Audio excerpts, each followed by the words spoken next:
You know, there's a tendency to fall into what I call the 30-day world syndrome, which means like nothing matters in August because now it's September, right? Okay, well, that's not the way a commissioned salesperson needs to think. Jack, if I bought a car from you last month, Jacob, if I bought a car from you last month, how often would I hear from you over the next 12 months? Well, you're supposed to do a follow-up. Right. Outside of that, Okay, I'm going to tell you guys what nobody else will tell you. I should hear from you every single month. And it almost always is going to be an email or it will be a voice message. Because if your cell phone rings and you don't recognize the number, you answer it? Most people don't, okay? I don't. So we're often communicating to consumers, our customers, via voice message. What sort of voice message would have an impact on a customer? Because here's a very terrible statistic. You know what percentage of the people who buy a car or a truck remember their salesperson's name a year later? 8%. 10%. Well, actually it's 8 to 12, depending on the survey you choose to believe. So 8 could be right, could be 12, average 10. That's crazy. And the reason they don't remember their salesperson's name is they don't hear from their salesperson. If you left a voice message that could be as simple as this: Jacob, this is Steve from Sarah. No need to call me back unless there's something I can do for you. Just want to let you know I'm still here for you. I work at Sarah and I am your car salesman. Have a great day. Now, if I got that voice message 6 times over the next year, and I got an email that says basically the same thing, you're not asking me for anything other than you're asking to be of service. Do you think I might remember your name? And this is how you develop a clientele.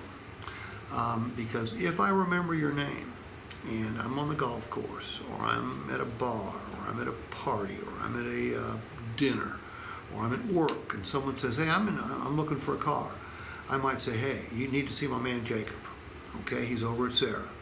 I bought a car from him a year ago, had a good time, and the son of a gun has contacted me every single month wanting to know what he could do for me. That's how you get referrals. You don't get referrals necessarily by asking for them, because most people don't know anybody else in the market for a car. In Jackson, Tennessee, and the surrounding area, I don't know what the population is, 120, 150,000 people. And Jackson's like 65, I think. So you go out 30 or 40 or 50 miles, it's probably going to be over 100,000.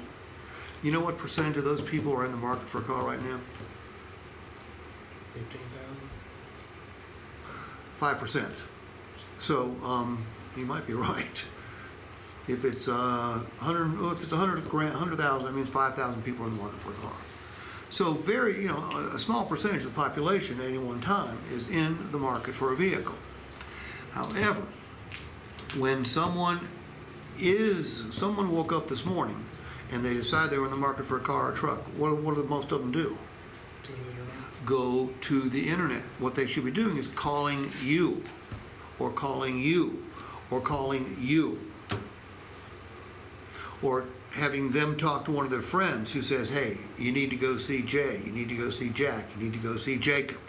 Took great care of me and stayed in touch with me, never asked me for anything other than if they could be of service to me. And what's the cost to do that? Nothing. Not a damn thing. Get in the habit of leaving good voice messages. Hey, this is Jack. No need to call me back unless there's something I can do for you.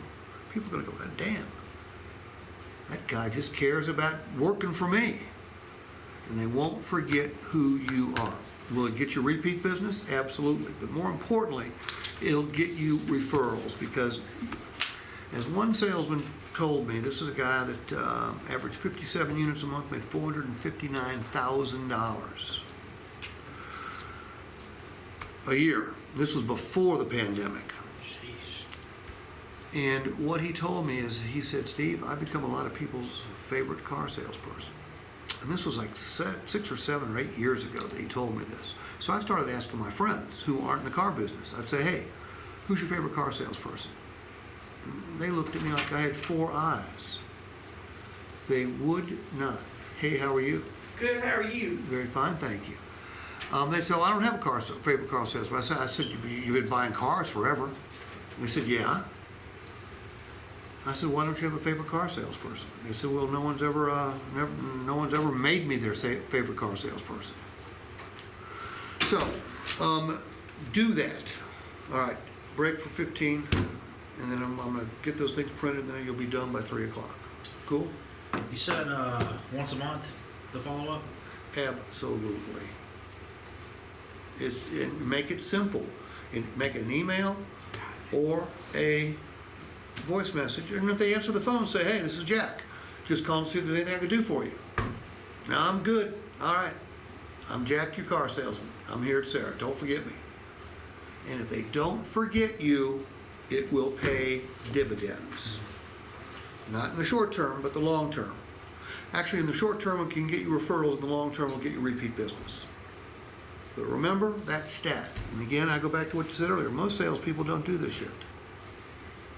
That's why most salespeople fail in this business. And it's not necessarily because they're failures as car salespeople. Most people aren't trained very well. I mean, this is a highly skilled business. It hasn't been for the last 2 years. The last 2 years, if you had inventory, you sold cars. Inventory has become king right now, or queen as the case may be. It won't always be like that. Someday everybody's going to have inventory again. I just don't know when. All right, you guys break. I'll be back here in 15 minutes.